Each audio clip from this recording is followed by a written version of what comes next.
नमस्कार, मैं श्यामगिरी। आप देख रहे हैं टीएफडी इंडिया न्यूज 24। टीएफडी इंडिया न्यूज 24 में आप सभी दर्शकों का स्वागत है। पीएम मोदी संकट में उलझे और ऐसा संकट में उलझे कि अब उन्हें समझ नहीं आ रहा है क्या करें और क्या ना करें। कहते हैं कि जो फसल बोया वही तो काटोगे ना, धान बोया तो गेहूं कहां से काटोगे।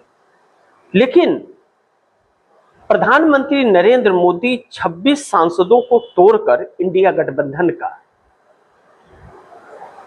362 सांसद पूरे नहीं कर पा रहे हैं। जिन 362 सांसदों के चक्कर में यह तोड़फोड़ किया गया टीएमसी को, उद्धव ठाकरे को।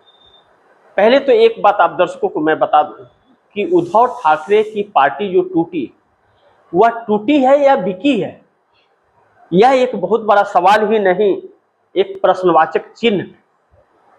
क्योंकि जो एक गुप्त मीटिंग दिल्ली के अंदर उद्धव ठाकरे के साथ हुई थी एक शादी समारोह में, और जैसे वक्त पर हुई थी, उस वक्त रशिया के राष्ट्रपति पुतिन हमारे देश में आए हुए थे और प्रधानमंत्री नरेंद्र मोदी उद्धव ठाकरे के भाई राज ठाकरे के रिश्तेदार की शादी में पहुंच गए।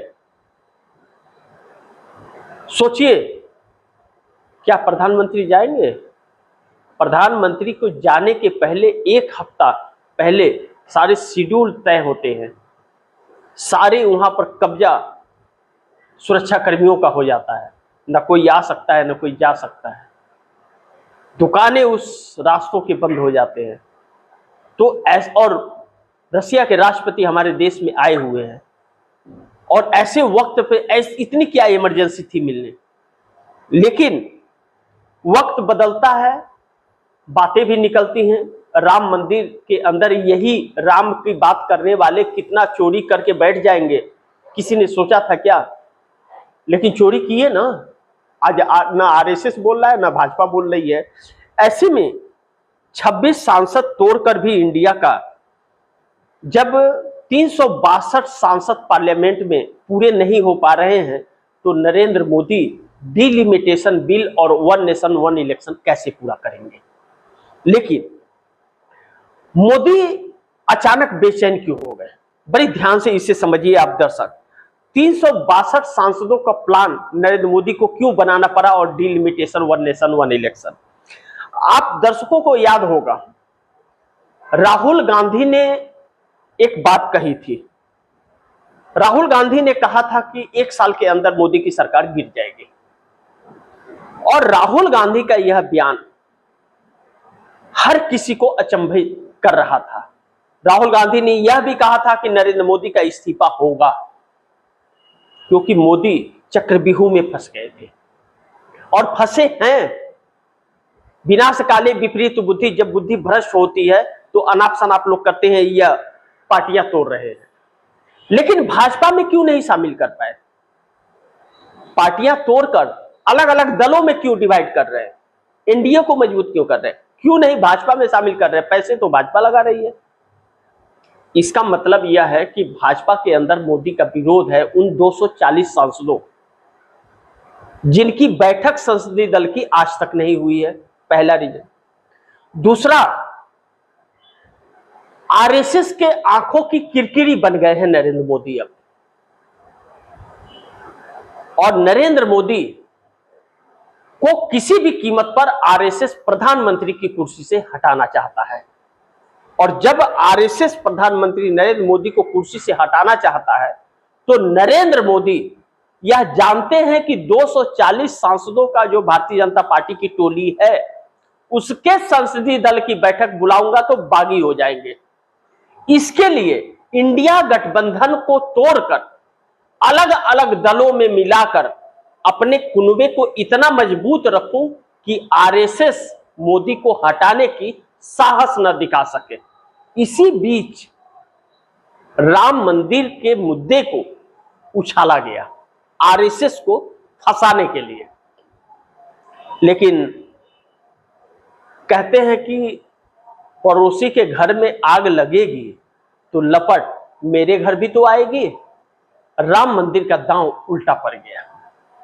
राम मंदिर का तार लखनऊ से लेकर नागपुर आरएसएस के हेडक्वार्टर और पीएमओ तक फैल गया। यह बात मोदी समझे ही नहीं, सोच विचार ही नहीं किए और कदम आगे बढ़ा दिए। अब इस राम मंदिर को लेकर के नरेंद्र मोदी इतनी बुरी तरह से फंस गए हैं कि उत्तर प्रदेश का जो चुनाव होने वाला है, अब इनकी सारी साख खराब हो रही है। दो संकट बड़ी गहरे हैं इनके ऊपर। एक तो 7 राज्यों के चुनाव 2027 में हैं और दूसरा 29 में लोकसभा चुनाव और 27 में ही राष्ट्रपति का चुनाव भी है। नरेंद्र मोदी का प्लान बहुत साफ है कि नरेंद्र मोदी प्रधानमंत्री नहीं बन पाएंगे, इस बात की शक ज्यादा है, क्योंकि अगर कोई समस्या आ गई और प्रधानमंत्री नहीं बन पाए तो बहुत बुरी तरह चक्रव्यूह में प्रधानमंत्री मोदी फंस जाएंगे। इसलिए प्रधानमंत्री मोदी राष्ट्रपति बनने की तरफ कदम बड़ी तेजी से बढ़ा रहे हैं और यह बात आरएसएस भी जानता है और विपक्ष भी जानता है और कुनबा जोड़कर एनडीए को मजबूत कर और सबको अपने शिकंजे में रखकर प्रधानमंत्री की कुर्सी अमित शाह को देने की एक साजिश रची गई है और यही बात आरएसएस को भी खाई जा रही है और यही बात विपक्ष को भी। अगर नरेंद्र मोदी राष्ट्रपति बन गए और अमित शाह प्रधानमंत्री बन गए, फिर इस देश को गुलामी से कोई रोक नहीं सकता और फिर आरएसएस भी मोदी का कुछ बिगाड़ नहीं सकता। इस बात पर सारा पेच फंसा हुआ है, यहीं पर सारा मैटर है, इसीलिए खरीदा भी जा रहा है और तोड़ा भी जा रहा है। और दूसरी बड़ी महत्वपूर्ण है कि समाजवादी पार्टी के 37 सांसदों में 30 सांसद तोड़ दिए जाएंगे आने वाले दिनों में। यह अपने 362 के कुनबा को जोड़ने के लिए किसी भी हद तक जाएंगे। डीएमके जो इंडिया गठबंधन की एक मजबूत घटक दल थी तमिलनाडु का, वह स्टालिन भी बिकाऊ निकले। स्टालिन ने बहुत साफ किया था और आंदोलन किया था कि हम डिलिमिटेशन का बिल नहीं पास होने देंगे, साउथ को बहुत नुकसान हो रहा है। पूरे साउथ का रहनुमा बन रहे थे, आंदोलन का चेहरा बन रहे थे और वही स्टालिन चंद पैसों में कंप्रोमाइज हो गए और तमिलनाडु नहीं, महाराष्ट्र भी नहीं, दिल्ली भी नहीं, बेंगलोर में जाकर के गेस्ट हाउस में बैठक होती है और डील होती है। तो यह राजनेता इस देश के साथ राजनीति कर रहे हैं, तो इन नेताओं के चेहरे को भी पहचानना बहुत जरूरी है। हकीकत यह है, अगर मैं कहूं कि इस देश की जनता ने इन क्षेत्रीय दलों को वोट देकर के बहुत बड़ी गलती की है। यह क्षेत्रीय दल ही हैं जो इस देश के लोकतंत्र के जड़ों को कमजोर किए हैं अपने अपने स्वार्थ में, क्योंकि जनता इन्हें वोट दे दी और लोकसभा चुनाव की में सीटें दे करके इनके सांसदों को जिता करके और भी बड़ी भूल कर दी कि दिल्ली में आकर के बिक गया। लखनऊ, पटना, मुंबई, इन सब जगहों पर तो ठीक था कि अपने अपने राज्यों में थे, लेकिन केंद्र में आने के बाद इनके अंदर घमंड आ गया और ये मोटी रकम सत्तारूढ़ दल से लेकर के बिकने लगे अंदर अंदर। दिखावा देश से तो करते हैं कि हम देश के साथ हैं और हम इसे सरकार को चुनौती दे रहे हैं, लेकिन ना, चुनौती नहीं, उन्हें अंदर ही समर्थन दे रहे हैं और बाहर से प्रदर्शन कर रहे हैं। यह बात कांग्रेस बार बार इंडिया गठबंधन के घटक दलों को समझाती रही कि इस सरकार को हटाना बहुत जरूरी है, लोकतंत्र और संविधान को बचाना जरूरी। लोकतंत्र और संविधान रहा तो आप मुख्यमंत्री भी बन सकते हैं, प्रधानमंत्री भी बन सकते हैं, लेकिन वह घटक दल अपने अपने स्वार्थ में इतने अंधे हो गए थे कि किसी ने भी साथ कांग्रेस का नहीं दिया। आखिरकार राहुल गांधी को कमान संभालनी पड़ी और सड़क पर उतरना पड़ा और इन सभी को छोड़ना पड़ा। ऐसे में दो बड़ी अहम सवाल हैं जिस पर हम लोग को चर्चा करना बहुत जरूरी है। नंबर एक, टीएमसी 20 सांसद और शिवसेना यूबीटी के 6 इक्वल टू 26 सांसद तोड़कर मकसद पूरा कैसे होगा? 292 एनडीए गठबंधन के पास है और 26 टूट गए, तो 26 और 92 362 तो नहीं होते हैं। 92 और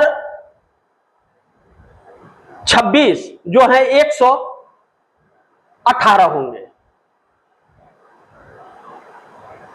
318 होंगे। 318 होने के बाद 362 चाहिए, तो कम से कम आपको अभी भी 40 सीटें, मान लीजिए 40-45 सीटें अभी आपको चाहिए।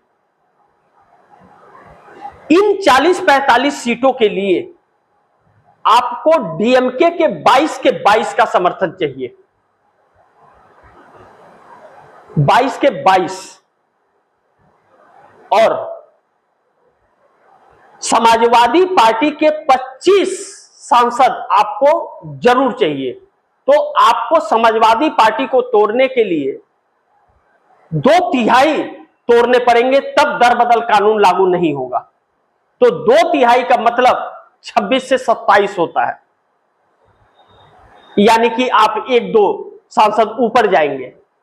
28 मान लिए, 28 सांसदों को तोड़ना पड़ेगा आपको और 22 डीएमके के पूरे समर्थन, तब होगा 362 का आंकड़ा। तो क्या 27-28 सांसद समाजवादी पार्टी कंप्रोमाइज कर लेगी? क्योंकि काफी सालों से सत्ता में नहीं है और सिर्फ उत्तर प्रदेश की पार्टी है, तो फंड की भी दिक्कत होती होगी और केसेस कुछ होंगे ही। तो कहीं ऐसा तो नहीं कि अंदर अंदर कंप्रोमाइज चल रहा है और बाहर से नौटंकी चल रहा है? देखिए, कुछ भी हो सकता है। अखिलेश यादव भी दूध के धूले नहीं है। जब अखिलेश यादव भी दूध के धूले नहीं है तो कैसे भरोसा कर ले?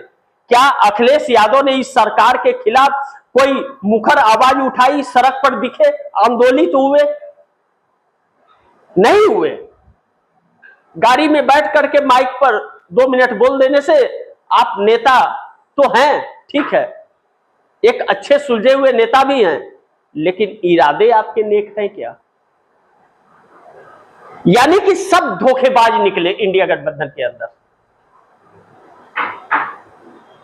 इन लोगों को धोखेबाज गठबंधन बनाना चाहिए था। इसीलिए कांग्रेस हमेशा न्यूट्रल रही। कांग्रेस ने कभी कमान नहीं लिया, कांग्रेस ने कभी बैठक नहीं बुलाया। इन लोगों की जानती थी इन लोगों की नसें क्या है। ममता बनर्जी ने बोला तो 8 जून को बैठक बुलाया इंडिया गठबंधन ने, नहीं बोलती तो नहीं बुलाती। लेकिन बाकियों ने कभी बोला बैठक बुलाने के लिए? सब प्रधानमंत्री का चेहरा तो बन रहे थे, लेकिन सब के सब गद्दार निकले। लेकिन दूसरी चीज की 362 सांसदों का सपना मोदी का नहीं पूरा होगा, खेल उल्टा पड़ेगा क्या? अगर समाजवादी पार्टी नहीं टूटी, मान लीजिए नहीं टूटी, तो 362 का आंकड़ा कैसे पूरा करेंगे मोदी? तो फिर इसका एक रास्ता है जिसके लिए यह सरकार उस हद तक भी जा सकती है। कम से कम 50 से लेकर के 75 सांसदों को निलंबित कर देगी पार्लियामेंट से। जैसे पिछली बार 146 सांसदों को राज्यसभा लोकसभा का मिला करके उन्हें संसद से निलंबित कर दिया गया और बिल पास कर लिया गया, वैसे ही इस बिल को पास करने के लिए निलंबित कर देगी। इस हद तक यह सरकार जा सकती है। लेकिन मकसद बहुत साफ है कि नरेंद्र मोदी राष्ट्रपति बनना चाहते हैं, नहीं तो आरएसएस अब इनके पीछे पड़ गया है। और अमित शाह तभी बच सकते हैं नरेंद्र मोदी जब अमित शाह प्रधानमंत्री बन जाए और नरेंद्र मोदी राष्ट्रपति बन जाए। और 27 में राष्ट्रपति चुनाव में नरेंद्र मोदी का भरपूर नरेंद्र मोदी का भरपूर प्लान है कि वह राष्ट्रपति का चुनाव लड़े और अमित शाह को प्रधानमंत्री बना दे अपने कुर्सी छोड़कर, क्योंकि इसीलिए सभी को एकत्रित किया जा रहा है, इसीलिए भाजपा में नहीं मिला रहा है, एनडीए के कुनबे को बड़ा किया जा रहा है कि पूरा साथ मिलेगा। 240 को अपने आप समर्थन देना पड़ेगा भाजपाइयों को। एक अजीबोगरीब मोड़ पर देश आकर के खड़ा हो गया है। बाकी देखते हैं क्या होता है, जो भी होगा खबरें तो आप दर्शकों तक पहुंचाते रहूंगा। आप दर्शकों की क्या राय है, क्या सुझाव है, कमेंट बॉक्स में जरूर दीजिएगा। इस खबर को ज्यादा से ज्यादा शेयर कीजिए, अपने दोस्तों को भी कहिएगा आगे शेयर करें, और आपने टीएफडी इंडिया न्यूज 24 को सब्सक्राइब नहीं किया, सब्सक्राइब कर लीजिए, अपने दोस्तों को भी कहिएगा सब्सक्राइब करें। मिलते हैं अगली खबर के साथ, तब तक के लिए नमस्कार।